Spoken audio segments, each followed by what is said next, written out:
बजेटवरती होऊ दे. कालही आपण प्रयत्न घेऊ, सांगून ठेवा त्यांना. बोला. कालही आपण सांगितलं, आज प्रायोरिटीनं घेतली आहे.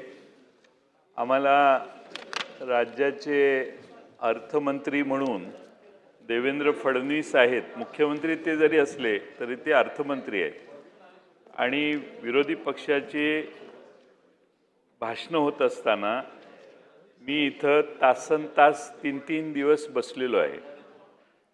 अर्थमंत्री इथं बसले तर या माझं सोडून द्या, सत्तारूढ आपणही होता, सत्तारूढ पक्षाचे किंवा विरोधी पक्षाचे आमदार बोलतात त्यावेळी त्याच्यावर नोटिंग करून त्याच्यावर कारवाई करायचो आम्ही, विरोधी पक्षाचा सदस्य असला तरी. आणि IAS ऑफिसर तर या सरकारला जुमानतच नाहीत.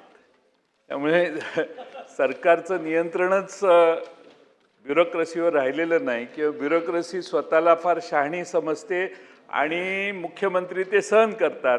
का सहन करतात याची चौकशी करावी लागेल. माननीय अध्यक्षांनी आता सांगितलं की सभागृह सक्षम आहे. हे तर 50 वर्ष आहे सक्षम सभागृह. पण तुम्ही काय करणार याची ॲक्शन खरं म्हणजे आज त्यांनी निर्णय द्यायला पाहिजे होता की आज जे हजर आहेत प्रत्येक वेळेला सक्षम आहे, आम्ही सक्षम आहे, आम्हाला माहिती आहे आम्ही किती सक्षम आहे, पण ॲक्शन घेणारे अध्यक्षांचे आदेश हे निर्गमित झाले असते तर अधिक आम्हाला आनंद झाला असता. असो, अध्यक्ष महोदय, भाषणाची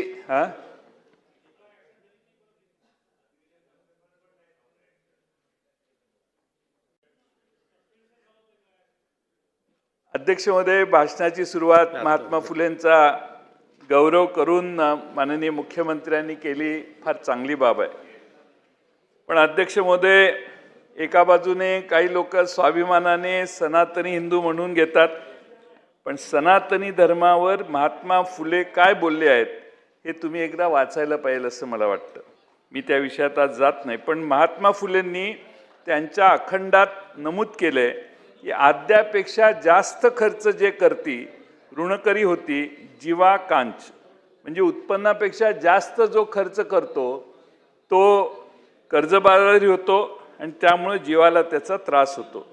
अध्यक्ष महोदय, हे अर्थसंकल्पीय भाषण हे महात्मा फुलेंच्या विचारापासून पूर्ण फारकत घेणार आहे. आज राज्यावर 11,02,000 कोटी रुपयाचं कर्ज आहे.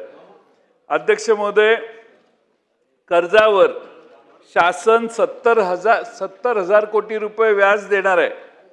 म्हणजे दिवसाला 192 कोटी रुपये, प्रति तासाला 8 कोटी रुपये, प्रति मिनिटाला